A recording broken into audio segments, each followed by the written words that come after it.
Mr. Jones, the owner of Manor Farm, unlatched the hen house, but he was too drunk to remember to close the doors.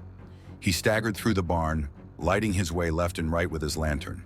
At the kitchen door, he kicked off his boots, pushed the door open with his foot, poured himself one last glass of beer from the barrel, and then climbed into bed, where Mrs. Jones was already fast asleep.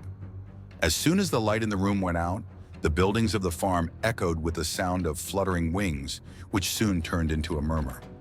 A rumor had spread throughout the day that Old Major had a strange dream the previous night, one he wished to share with the rest of the animals.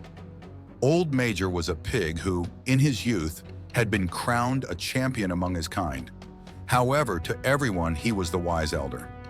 All the animals agreed to gather in the barn as soon as Mr. Jones was gone.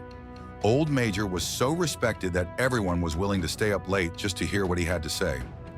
Old Major took his place at one end of the barn, on what resembled a platform, his bed of straw illuminated by a lantern hanging from a beam.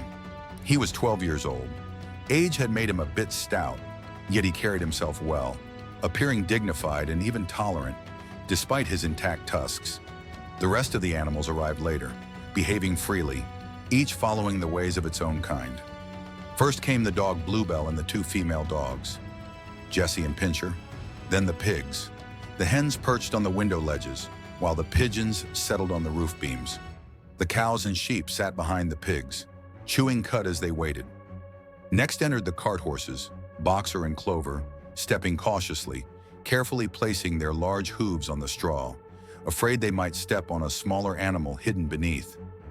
Clover was a sturdy mare in her middle years, who had lost the grace of her youth after giving birth to her fourth foal.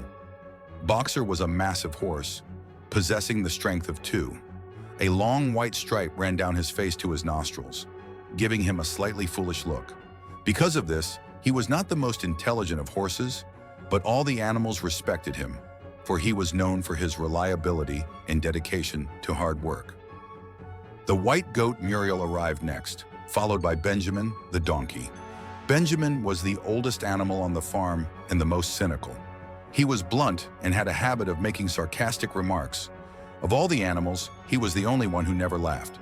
Still, he was Boxer's loyal companion, and the two would often spend their Sundays together, grazing in silence in the enclosed pasture behind the orchard. A group of ducklings, who had lost their mother, suddenly waddled into the barn, chirping in their tiny voices. They scattered, looking for a safe spot where no one would step on them. Clover, the mare, stretched out her leg to form a protective barrier, allowing the ducklings to huddle behind it and fall asleep. At the last moment, another horse entered the barn. Molly, the pretty white mare that Mr. Jones harnessed to his carriage. She was chewing on a sugar cube.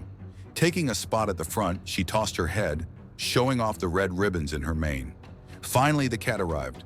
As usual, she scanned the barn with her eyes, searching for the warmest spot. She slipped between Clover and Boxer, curled up and purred contentedly, missing every word of Old Major's speech. Now all the animals were present, except for Moses, the tame raven, who sat perched near the back door, watching them quietly. Old Major cleared his throat and began speaking. "Comrades, we have gathered here tonight because I had a strange dream. But before I tell you about it, there is something far more important that you must know. I have lived a long life and seen many things. Before I depart, it is my duty to share with you the wisdom I have gained. The truth we must all recognize is this: our lives are miserable, full of struggle and deprivation. We receive just enough to keep us alive, working day and night only to be slaughtered mercilessly when we become too weak or old to serve. But comrades, have you ever wondered why we live in such suffering? The answer is simple. It is because of man. Man is the only creature that produces nothing yet takes everything we create. We plow the fields, milk the cows, lay the eggs, and pull the plows. Yet who reaps the rewards? Man. Jones and his men take all that we produce and leave us with scraps. Is that not injustice? Comrades, the solution is clear. Our future is in our own hands. We must stand together, shoulder to shoulder, and rid ourselves of man, our only true enemy. If we succeed, the land will be ours and we will live in prosperity, free from oppression and servitude." I do not know when the revolution will come, perhaps soon, perhaps in the distant future, but I am certain that justice will triumph one day. However, when we achieve victory, we must never become like man. There must be no tyranny or cruelty among us. No animal shall kill another, and no strong shall oppress the weak. We are all equal. Every animal is equal. And now, comrades, I will share the dream I had last night. I will not take long in describing its details, but I saw a world free of man, and it brought back a buried memory from my youth. Long ago, when I was a piglet, my mother and the other sows would sometimes sing a song of which they only remembered the tune and the first 3 words. But last night, the song came back to me in full. I am sure it is a song that animals used to sing before it was lost in the depths of time. And today, comrades, I will sing it for you.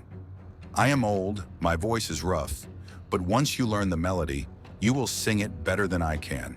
It is called Beasts of England. Old Major cleared his throat and began to sing. His voice was hoarse, but he sang with passion. The melody was stirring, full of energy and hope. The animals were enthralled. Even the least intelligent among them quickly learned the tune and some of the words, while the more intelligent ones, like the pigs and dogs, memorized the entire song in minutes.